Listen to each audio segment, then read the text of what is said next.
Hello दोस्तों, STD by Shyam के इस यूट्यूब चैनल पे आपका स्वागत है। हम आपको चल रहे हैं जीके के कुछ महत्वपूर्ण प्रैक्टिस सेट करवाने के लिए। क्वेश्चन नंबर 1, बौद्ध संगीतियों के आयोजन स्थल का सही कालक्रम है। मतलब बौद्ध संगीतियाँ कहाँ कहाँ हुई थी। इसका आंसर होगा राजगिरी, वैशाली, पाटलिपुत्र और कुंडलवन में। और प्रथम बौद्ध संगीति कब हुई थी? 482 में हुई थी, राजगृह में हुई थी। इसके अध्यक्ष थे महाकश्यप और शासक थे अजातशत्रु। दूसरी बौद्ध संगीति 383 ईस्वी में हुई थी, वैशाली में। उसके अध्यक्ष थे साबक मीर और किस शासक के काल में हुई थी? कालाशोक। तीसरी जो है 251 ईसा पूर्व हुई थी पाटलिपुत्र में। उसके अध्यक्ष थे मोगालीपुत्र तिस्स और यह हुई थी अशोक के शासनकाल में हुई थी। और उसके बाद चतुर्थ जो हुई थी कुंडलवन में। इसके अध्यक्ष थे वसुमित्र एवं अश्वघोष और कनिष्क के काल में हुई थी। क्वेश्चन नंबर 2 है, निम्नलिखित में से अशोक के द्विभाषी अभिलेख थे, मतलब जिसमें दो भाषा का प्रयोग किया गया था। इसका आंसर होगा सर-ए-कूना कंधार। सर-ए-कूना कंधार अभिलेख अरामाइक एवं ग्रीक द्विभाषिक अभिलेख था तथा जबकि गुर्जरा एवं मास्की ब्राह्मणी और ब्रासी भाषी में लिखे थे। शाहबाजगढ़ी एवं मनसेरा खरोष्टी लिपि में लिखा गया था और तक्षशिला एवं लघमान अरामाइक लिपि में लिखा गया था।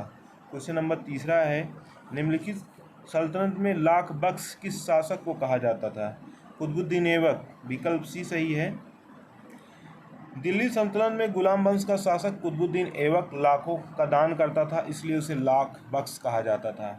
मोहम्मद बिन तुगलक के काल में अफ्रीकी यात्री इब्न बतूता भारत आया था। अलाउद्दीन खिलजी ने बाजार नियंत्रण प्रणाली की शुरुआत की थी। सिकंदर लोदी ने आगरा शहर की स्थापना की थी। क्वेश्चन नंबर 4, यदि मैं अपने एक गुलाम को पालकी में बैठा दूं तो मेरे आदेश पर मेरे सभी सरदार उसे कंधा पर बैठाकर ले जाएंगे। कथन किसका है? एक कथन है सिकंदर लोदी का। उपयुक्त कथन दिल्ली सल्तनत के शासक सिकंदर लोदी का है। बलबन ने, दूसरा विकल्प है बलबन के बारे में बताया गया है कि बलबन ने रक्त एवं लौ की नीति अपनाई थी। खिज खां ने सैयद वंश की स्थापना की थी। 5वां क्वेश्चन है, गांधी जी के आंदोलनों को नीचे दिए गए वर्षों के साथ सुमेलित करना है। चंपारण आंदोलन, खेड़ा सत्याग्रह, सविनय अवज्ञा आंदोलन। चंपारण आंदोलन का हो जाएगा 1917 में, सविनय अवज्ञा आंदोलन 1930 में, भारत छोड़ो आंदोलन 1942 में और खेड़ा आंदोलन 1918 में हुआ था। इसका विकल्प सी सही होगा। राष्ट्रीय स्वतंत्रता संग्राम में गांधी जी के आंदोलनों का क्रम यही है: चंपारण 1917, खेड़ा सत्याग्रह 1918, सविनय अवज्ञा आंदोलन 1930, भारत छोड़ो आंदोलन 1942 में हुआ था। भारत में मुस्लिम राज का संस्थापक माना जाता है मोहम्मद गोरी को। भारत में मुस्लिम राज का संस्थापक मोहम्मद गोरी को माना जाता है। इसने 1175 से 1206 ईस्वी तक भारत पर कई आक्रमण किए तथा दिल्ली में मुस्लिम शासन की आधारशिला रखी। जहरुद्दीन बाबर 1526 से 30 ईस्वी को भारत में गुलाम वंश का संस्थापक माना जाता है। 7वां क्वेश्चन है, सिंधु सभ्यता की जनसंख्या मिश्रित प्रजाति की थी। निम्नलिखित में से कौन इसमें शामिल नहीं था? इसमें आंसर होगा निग्रेटो पूरा पाषाण काल के मनुष्य की प्रमुख जाति थी, जबकि सिंधु सभ्यता की निम्नलिखित प्रजातियां थी। अल्पाइन भूमध्य सागरीय क्षेत्र में रहने वाले थे। Mongoloid proto Australia. निम्नलिखित सिंधु स्थल में घोड़ों की अस्थियों के अवशेष कहाँ से मिले हैं? इसका आंसर होगा सुरकोटडा से। सिंधु सभ्यता में घोड़ों की अस्थियां सुरकोटडा में मिली। सुरकोटडा की खोज जगपत जोशी ने 1964 में की थी। कोटजी से क्या क्या मिला है? बाण के आगे वाला नुकीला हिस्सा। चंदूरगढ़ से झूकर झाकर संस्कृत। लोथल से क्या हमको मिला था? बंदरगाह युक्त शहर मिला था। अगला क्वेश्चन है, बुद्ध के जीवन से संबंधित बौद्ध धर्म के प्रतीकों को सही सुमेलित मिलान करना है। जन्म, गृह त्याग, ज्ञान और मृत्यु। जन्म का प्रतीक क्या था? जन्म का प्रतीक इनके कमल था और और गृह त्याग, जिन्होंने गृह त्याग कर दिया था, उसका प्रतीक घोड़ा था। ज्ञान, ज्ञान का प्रतीक बोधि वृक्ष, पीपल का वृक्ष हुआ था। इनको ज्ञान की प्राप्ति कहाँ हुई थी? बोधगया में हुई थी। मृत्यु का प्रतीक स्तूप है। सारनाथ का स्तूप आप जानते होंगे। बुद्ध के जीवन से संबंधित निम्नलिखित प्रतीक चिन्ह क्या क्या है? जन्म, इनका प्रतीक चिन्ह कमल था। गृह त्याग घोड़ा था। ज्ञान की प्राप्ति पीपल के वृक्ष के नीचे हुई थी। निर्वाण की प्राप्ति पदचिन्ह था। मृत्यु स्तूप था।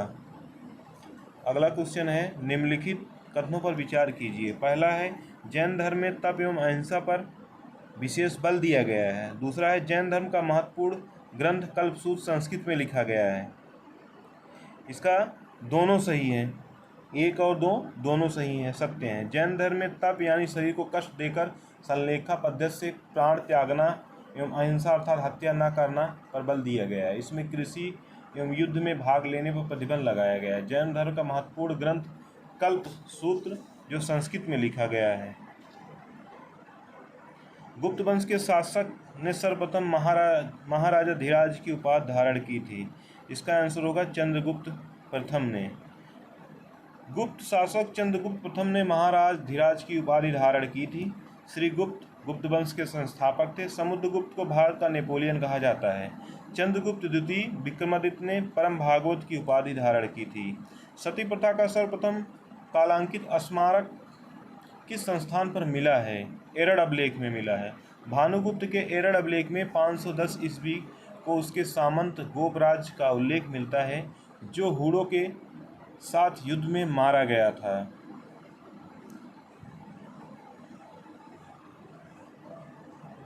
पत्नी उसकी सती हो गई थी। सती प्रथा के प्रचलन का यह प्रथम अभिलेखी प्रमाण है जो एरड़ से प्राप्त होता है। कुतुबुद्दीन ऐबक मृत्यु के पश्चात कौन सा तत्कालीन उत्तराधिकारी बना था? उसका उत्तराधिकारी आराम शाह बना था, बट लेकिन वो ज़्यादा दिन तक गद्दी पर आसीन नहीं रह सका। कुतुबुद्दीन ऐबक की मृत्यु के पश्चात आराम शाह तत्कालिक उत्तराधिकारी बना, जिसका कुछ तुर्क मुगलों, मालिकों व अमीरों ने विरोध किया।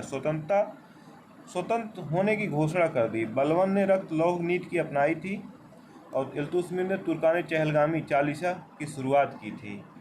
इसकी देखभाल का उत्तरदायित्व दीवाने खालसा के पास था। राज्य के सीधे नियंत्रण वाली भूमि को कहा जाता था। मुगल काल में खालसा भूमि केंद्रीय सरकार के सीधे नियंत्रण में थी और जिसका लगान सीधे राजकोष में जमा होता था। दीवाने खालसा का उत्तरदायित्व राज्य की सीधे नियंत्रण वाली भूमि से था। अपनी किस विजय के स्मरण स्वरूप अकबर ने फतेहपुर सीकरी में बुलंद दरवाज़ा का निर्माण करवाया था? गुजरात विजय के दौरान अकबर ने 1572 ईस्वी तथा 1601 ईस्वी में 1572 में गुजरात विजय पर और 1601 ईस्वी में असीरगढ़ की विजय के बाद 1602 में राजधानी फतेहपुर सीकरी में बुलंद दरवाज़ा बनवाया था। शिवाजी के प्रशासन के अंतर्गत सर-ए-नौबत क्या था? यह पैदल सेना अधिकारी था। शिवाजी की सेना के 3 महत्वपूर्ण अंग थे। पागा राजकीय घुड़सवार हुआ करते थे। सिलेदार ये स्वतंत्र सैनिक थे जो अपना अस्त्र शस्त्र स्वयं रखते थे। पैदल सेना का ही शिवाजी की सैन्य व्यवस्था में महत्वपूर्ण स्थान था। निम्नलिखित कथनों में से सत्य कथन कौन से हैं? जातक ग्रंथों में बुद्ध के पूर्व जन्मों की काल्पनिक कथाएं हैं। नागसेन द्वारा रचित मिलिंद पेनहो पाली भाषा में लिखित है।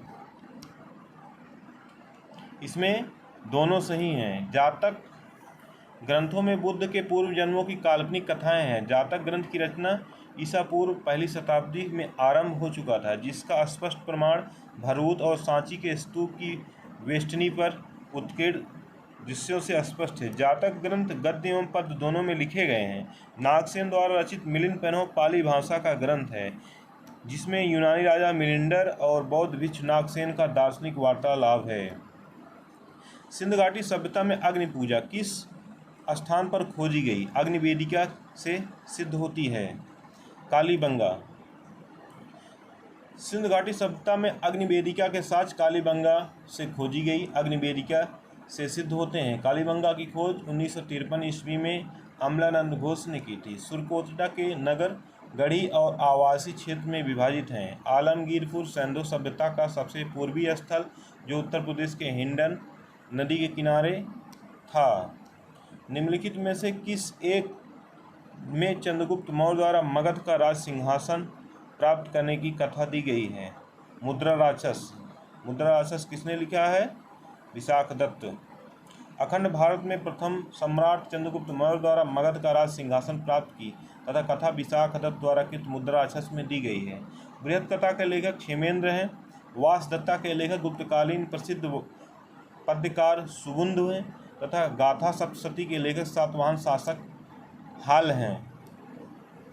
20वां क्वेश्चन है, सुभाष चंद्र बोस को राष्ट्र नायक किसने कहा था? इसका आंसर होगा रविन्द्रनाथ टैगोर। यह क्वेश्चन लेखपाल में पूछा भी गया था। रविन्द्रनाथ टैगोर ने सुभाष चंद्र बोस को राष्ट्र नायक तथा गांधी जी ने बोस को भक्तों का देशभक्त कहा है। जवाहरलाल नेहरू ने बोस को भारतीय देशभक्त की ज्वलंत तलवार कहा था। सुभाष चंद्र बोस काबुल से ओरलैंड मोसट्टो नामक इटालियन नामक पासपोर्ट लेकर रूस गए थे। उन्होंने मलेशिया में आह्वान करते हुए कहा था, तुम मुझे खून दो, मैं तुम्हें आज़ादी दूंगा। दीवाने मुस्तखराज किससे संबंधित था? ये भूराजस्व विभाग था। दिल्ली सल्तनत में अलाउद्दीन खिलजी ने दीवाने मुस्तखराज की स्थापना की थी जो भूराजस्व विभाग से संबंधित था। भूमि कर की पर्याप्त एवं पूर्ण वसूली के लिए इस विभाग का सृजन किया गया था। 22वां क्वेश्चन, निम्नलिखित में से टोडरमल की भूराजस्व व्यवस्था किससे संबंधित थी? आंसर होगा जब्ती प्रणाली से। अकबर के शासन काल में 24वें वर्ष में टोडरमल ने भूराजस्व बंदोबस्त की जब्ती प्रणाली को लागू किया था। यह प्रणाली बिहार, इलाहाबाद, मालवा, अवध, आगरा, दिल्ली और लाहौर तथा मुल्तान में लागू थी। जब्ती से विकसित होकर 1580 में आईने दहसाला व्यवस्था लागू की गई थी जिसे टोडरमल बंदोबस्त भी कहा जाता है। सुरक्षा कपाट सिद्धांत किससे संबंधित है? ये है भारतीय राष्ट्रीय कांग्रेस से। ए.यू. होम द्वारा 1885 ईस्वी में बम्बई में स्थापित भारतीय राष्ट्रीय कांग्रेस को 1916 में यंग इंडिया में प्रकाशित अपने लेख में गर्मपंथी नेता लाला लाजपत राय ने सुरक्षा कपाट की संज्ञा दी थी। 24वां क्वेश्चन है, सांप्रदायिक चुनाव प्रक्रिया का प्रारंभ हुई 1909 में। 1909 के अधिनियम में पार्लियामेंट्री सुधार के तहत मुसलमानों के लिए पृथक प्रतिनिधि एवं सांप्रदायिक निर्वाचन की व्यवस्था की गई। इन सुधारों ने भारत के भावी विभाजन के बीज बो दिए। 25वां क्वेश्चन है, गंगा एवं यमुना नदियों का सर्वप्रथम उल्लेख कहाँ मिलता है? ऋग्वेद में। गंगा एवं यमुना नदियों का उल्लेख सर्वप्रथम ऋग्वेद में मिलता है, परंतु ऋग्वेद में इस नदी युग्म का उल्लेख महत्व दोनों कम थे। कालांतर में इन्हें प्रसिद्धि मिली है। 26वां क्वेश्चन है, जैन मत में संथारा से तात्पर्य क्या है? उपवास द्वारा प्राण त्यागने का एक अनुष्ठान है यह। धन्यवाद दोस्तों, ये 25 क्वेश्चनों का सेट था। अगर आपको थोड़ा भी अच्छा लगा हो कृपया करके इस चैनल को सब्सक्राइब करें, थोड़ा प्यार दीजिए जिससे कि हमारे भी 1000 सब्सक्राइबर हो सकें। धन्यवाद दोस्तों।